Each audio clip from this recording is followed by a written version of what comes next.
Hi, I'm Bernard Leong, and you may know me as the executive who wants to have my time out with social media networking tools, and in my spare time, I want to know why Douyin is redefining social media and music and video in China. You're listening to Analyse Asia, the weekly podcast dedicated to business, technology, and media in Asia.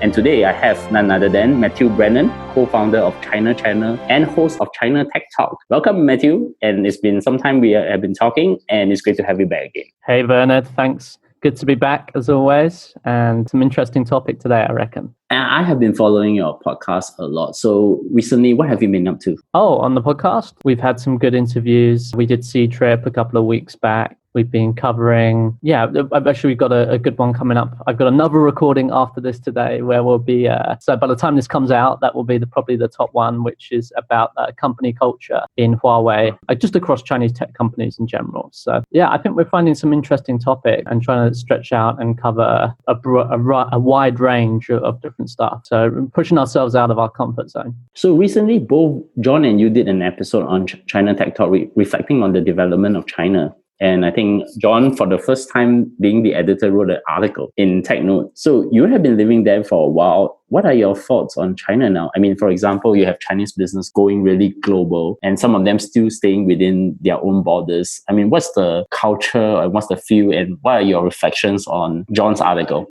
Oh, yeah, that was a kind of a different episode for us. John wrote this piece. I think he's been in China for a decade now, and he had some thoughts that he wanted to get out. For me, I've been a little bit longer. I consider China my home. For me, I'm kind of used to it, very much so. And there's a lot going on. I think we tried to unpack some things, some elements, but you could talk about it all day. I think if your listeners want to go and listen to that, we got a lot of feedback actually on that episode. People feel strongly about it. I certainly, my viewpoint is not a mainstream viewpoint. I'm fairly positive about the rise of China. I'm more positive about the place and the positive role that China can play in the world. And I think that a lot of the discussion that's around China in the media is very Western centric and based around values that are quite different from those shared in other parts of Asia. And that's where the real conflict's coming from, not from any sort of general danger of China rising up, because it is rising up. And this is the big change, I think, for this century that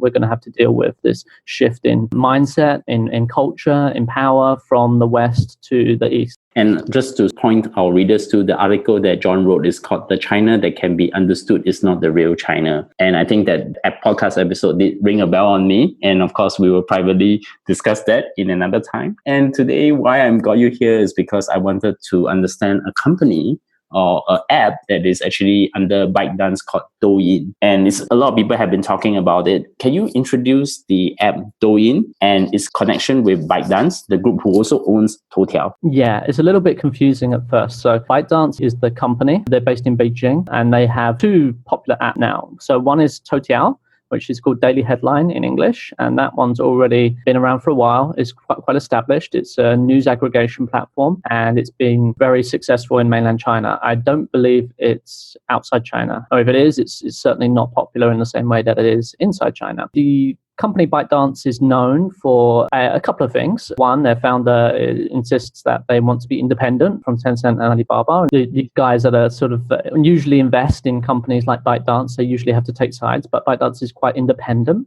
And number two, that they're known for this machine learning, being an AI first company and having a very strong team that has a very advanced algorithms in the background which curate the content. So before manually creating the content, it was all done by algorithms. That's changed recently, but still they're very much algorithm versed. That's really been driving, that core engine has really been driving a lot of their products. So up until very recently, they were known for Toutiao, the Daily Headline. Now, in the past, I would say 6 months, this app Douyin, which outside China is called TikTok, which is a video application, video-based short videos, micro videos, in fact. They can be like 15 seconds long, and you just flip through these videos, has become incredibly popular in China. It's also become quite popular in other Asian markets like Japan, Thailand. I saw it in Philippines when I was there. I saw it it's cropping up all over Southeast Asia, Taiwan. I saw it there as well. And I'm here at South Korea as well, I believe. So it's doing extremely well. In fact, for Q1 2018, for non-game applications globally, I think it was number one download. So now In China, it's quite clear that this application has reached a critical mass, that the user numbers are really growing extremely fast. Outside China, it's also starting to have that effect. And that's going to have a lot of implications for the app ecosystem. I think it's pretty good that you also mentioned that Douyin's other name in the international markets is known as TikTok. And of course, ByteDance, as we know, is founded by Zhang Yiming, which is part of the TMD, Toutiao, Meituan Dianping, and DDXs, which is the next generation of internet companies after the BAT. And I think recently they have Zhen Liu, who is the cousin of Jin Liu of Didi, who is also the former head of strategy from Uber China, joined them to run their business side. It's almost like you always need someone in the family to take the business.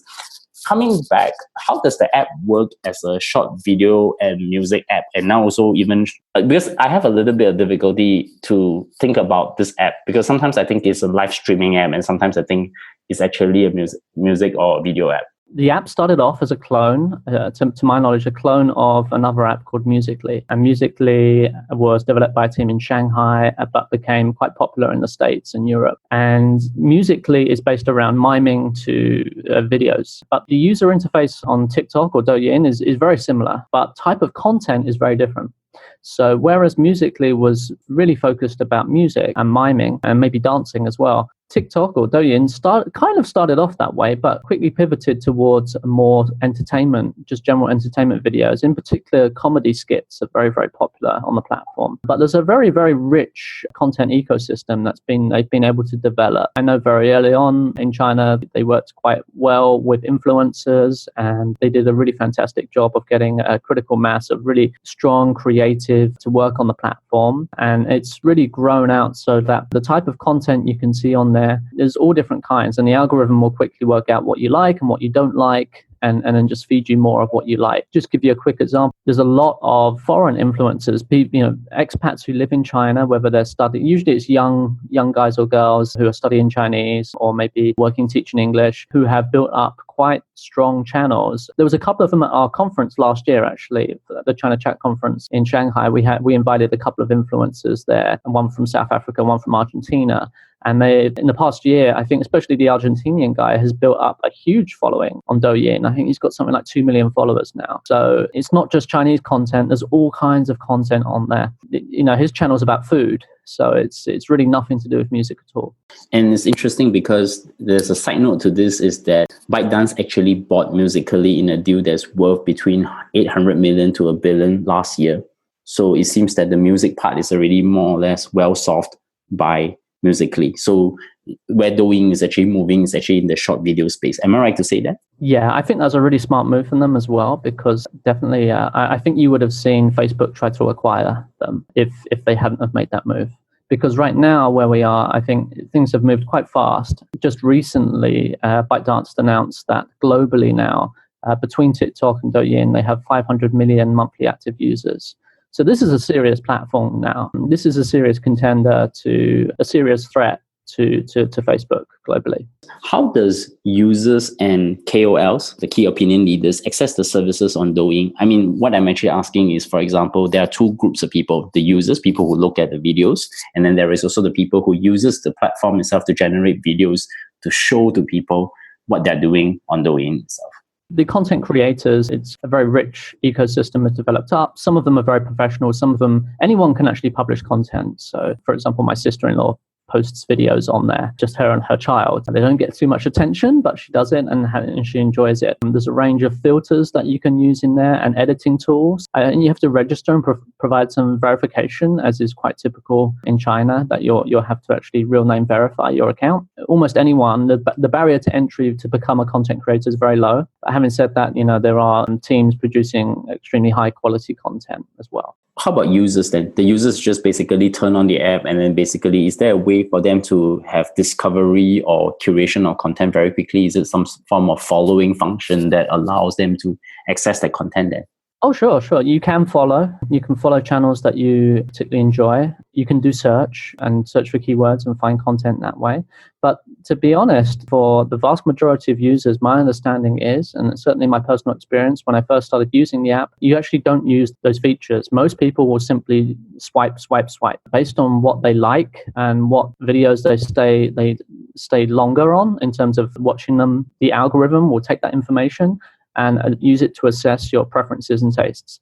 And so you don't actually need to follow any accounts. You don't need to take any proactive actions beyond just swiping down or swiping up rather for the videos to come up from the bottom. So it's a very simple user experience, and it's quite addictive. And that's really part of what's made the platform work, is that you really don't need to think too much to use Douyin. It's very accessible. That seems to be the common strength of ByteDance. I mean, they did the same with Toutiao. They did the same with Douyin. And of course, Musically itself is already an app of its own stature. I think part of it is also because of the AI capability that they have in order to tailor content towards the user's taste. Do you think that has actually been done on Douyin as well? Yeah, definitely. I've been thinking about why it got so popular, because it's actually quite strange in many respects. Why is Douyin so popular? Because there's short video as a category has been around for years. It's actually someplace where people have recently been criticizing Tencent for letting ByteDance become so hot in this area and gain so much traffic. Why didn't Tencent, create some product like this? And the fact is that they did. They had products in this category. I think most of the big internet giants did. But Douyin somehow seems to be a better user experience. I think a big part of it is the actual technology behind the platform, in that it can really quickly identify very high quality content and surface it to the people who want to see it. I can't really come up with too many other reasons why this platform has become so popular. I mean, they did a great job on branding. Their name, their logo, and their style is excellent. And as I mentioned before, they did an excellent job with working with KOLs early on. Certainly, ByteDance is a very capable internet company, one of the most capable in China. I'm really struggling to come up with reasons beyond those few as to why this platform got so hot. It did take a lot of people by surprise. And there's a lot of theories, but I don't buy into most of it. I think this one has, the core reason is that the technology, and we always said, AI is going to take over and AI is going to come into our lives in so many different ways, and a lot of that's just talk right now, right? We don't actually see that happening today, but perhaps this is one of the examples where the AI capabilities of this company has really helped them build a product that's substantially better than what else was on the market before, is I think a big factor. One issue was that the Chinese authorities have actually recently criticized the platform. And I think Zhang Yiming came out to apologize about that. I also want to understand the backstory behind it, and how did Douyin actually take steps to regulate the user-generated content on their platform then? Yeah, sure. So when you're dealing with content in China, I think there's always this risk. Certainly we've seen that the government has been taking a stricter attitude towards content. And the big one for ByteDance was that they have another application called Danze, which is kind of, if you translate it, it's an app that sort of you're the insider about jokes. It was a platform where there was a lot of content that was in a roundabout way criticizing government policies or insider jokes about what's going on with media and general news. And that platform, that actual app got suspended, got taken down by the government. So that was a pretty big deal. I mean, it wasn't the user base was nowhere near as big as the app we're talking about now, Douyin, but certainly it was an established platform and had a very loyal user base. That's pretty extreme for that to happen. We haven't seen too many cases of platforms just being shut down directly by the government, but the trend is pretty clear, and most platforms are self-censoring rather than actually, letting the government do it for them. What we saw with Douyin is that they're employing more humans in the process to actually monitor the content and check that it's not anything unharmonious and it's not against government regulations. So, that could be something like deemed as like pornographic content or just overly sexual content. It could be stuff that obviously is critical of government policy. There's a couple of different categories that it usually, is considered sensitive. But I believe in the long run, it's, platforms that reach scale in China are the ones that actually, when regulation comes in, we see this in lots of areas, right? When we talk about Facebook and regulating Facebook outside China, actually enforcing regulation from the government usually actually ends up supporting the bigger platforms, because they're the only ones who can really deal with it, because they have the scale and the experience to deal with regulation. It doesn't,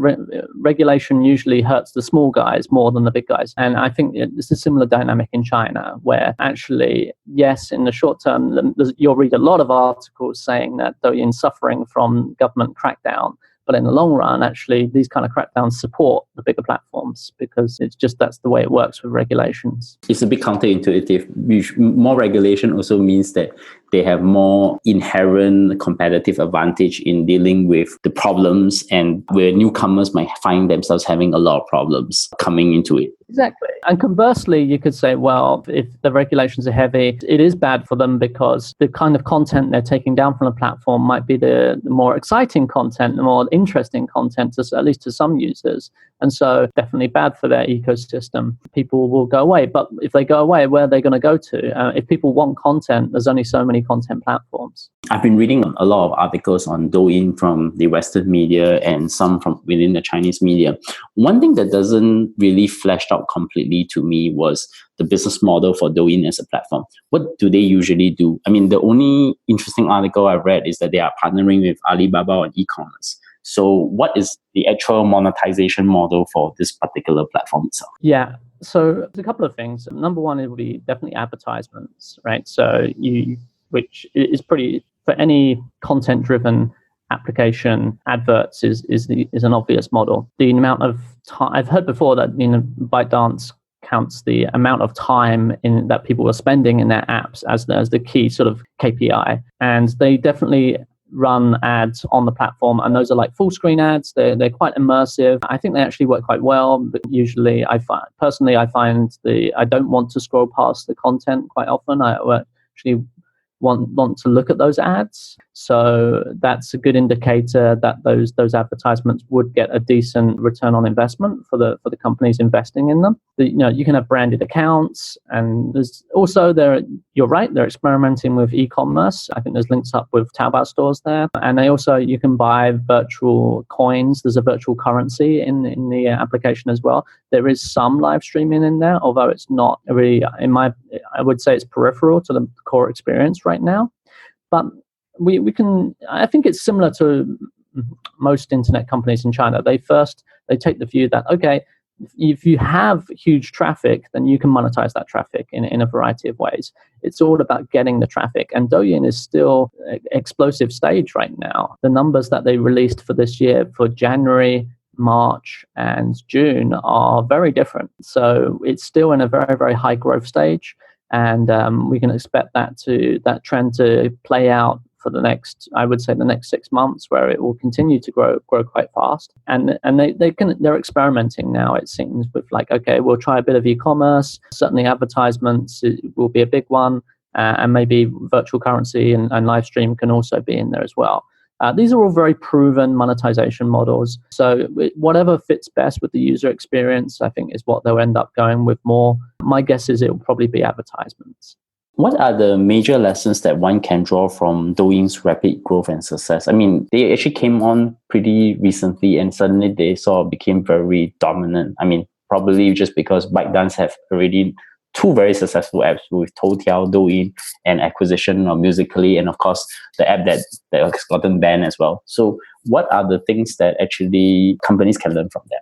Yeah, that's an interesting question. I would say there are still opportunities in social and content that I think there's some people believe that mobile is very mature now, that it's pretty difficult to come up with a category that isn't already a big category, one that's like consuming a lot of user time or can have a lot of spend, that all of these opportunities have gone now. I think kind of Douyin proves that that's not the case. There will be new opportunities that come out. I think that in terms of the execution of the team, there's probably some lessons to be learned there, and with how they work together with KOLs, what they did with branding, and certainly the power, as we mentioned before, the power of the AI of the platform. I think that for me, that's the big takeaway, is that actually this is where the rubber's hitting the road with AI, that actually it will have a big impact in areas that we didn't think of. And Douyin's a great example of that. So recently, Tencent and ByteDance are going to war with Douyin under siege. What is the chronology between this legal tussle between them then? Yeah, so there's been a lot written about that. I think it's mostly hype, mostly ByteDance rather, who perceive themselves to be the underdog, which they certainly are in terms of the size of the two companies, making a lot of noise and essentially using this supposed war between the two of them as a sort of free PR for Douyin. Certainly they are competitors, right?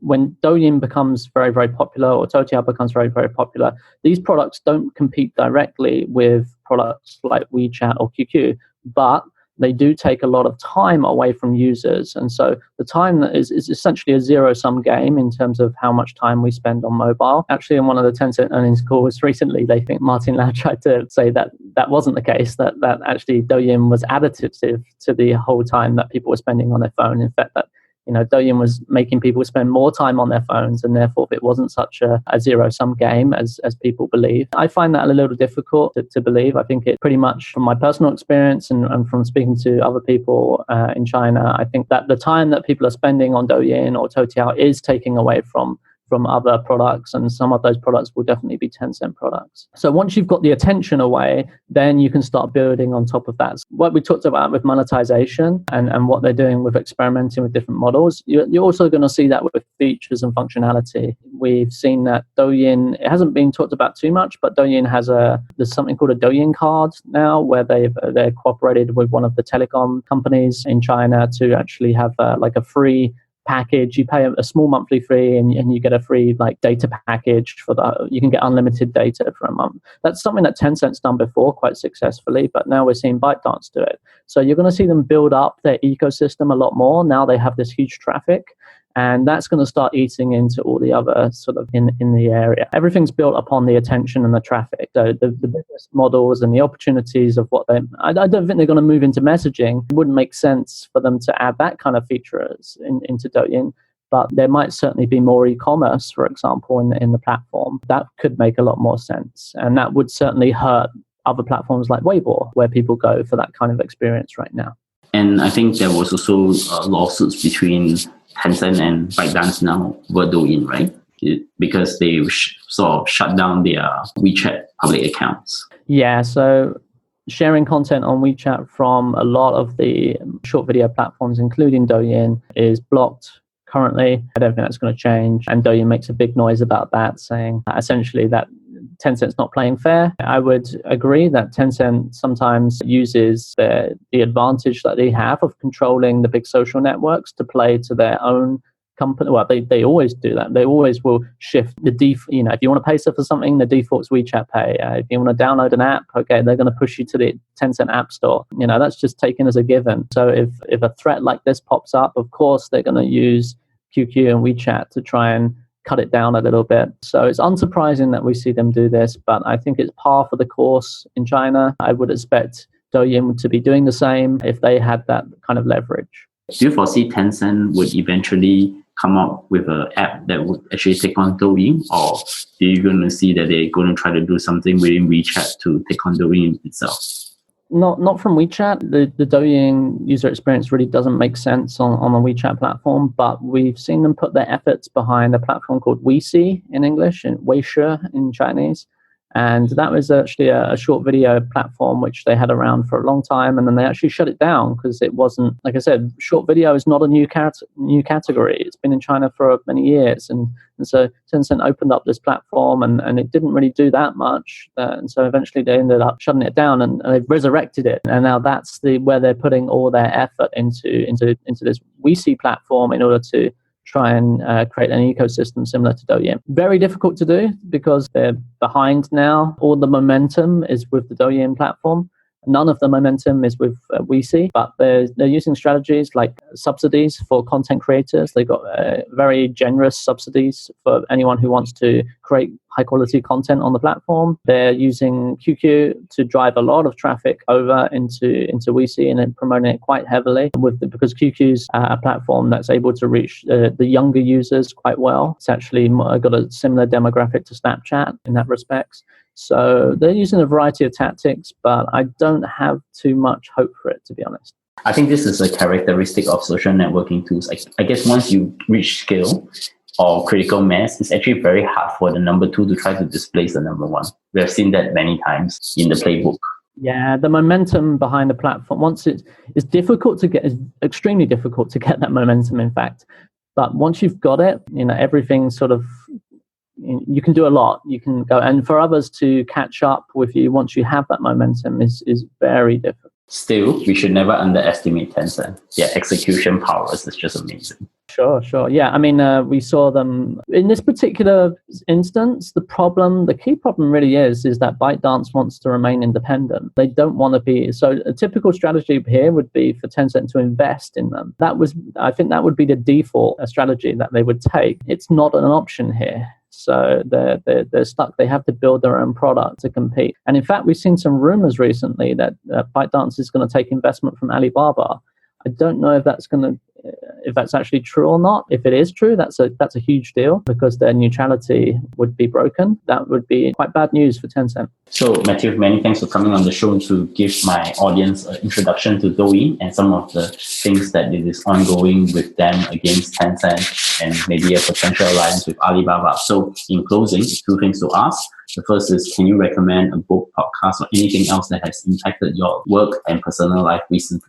Sure. I finished recently the book, The Chaos Monkeys, which is insider's view on Facebook during the period where they were struggling to get their advertisement business model up and running. A very interesting book. Highly recommend it for anyone who wants to understand a bit more about Facebook culture and how the online advertisement industry, the murky world of programmatic advertisement works. So I very enjoyable read. And of course, the last question, how do my audience find you? You can find me on Twitter, which would be Matt Brennan China, I think. I'm also on WeChat as well. And of course, your Czech conference is coming up soon as well, right? Oh, yes. Promote that one. So if you're interested in WeChat and WeChat marketing or just general China digital ecosystem and digital marketing, then we have our conference coming up in 2 months' time in Shanghai, September 20th, 21st. And that's the big annual conference where all of the key experts in the area come together. We have a tough time getting everyone in one place. We can only do it once a year, but about 500 attendees, 2 days, whole bunch of workshops. If you're interested in it, come along. We will definitely put that on the show notes so that our readers can our audience can actually click on it and hopefully come for the conference. And definitely you can Google me at Bernard Leong. And of course, check us out on iTunes, Stitcher, SoundCloud, Acast. And of course, tweet to me if you have any feedback. Most importantly, give me a 5-star ratings on iTunes or on Apple Podcasts, or give us a star on Overcast and Pocket Cast. And once again, Matthew, many thanks for taking your time to have this conversation with me. Thank you for inviting me, Bernard.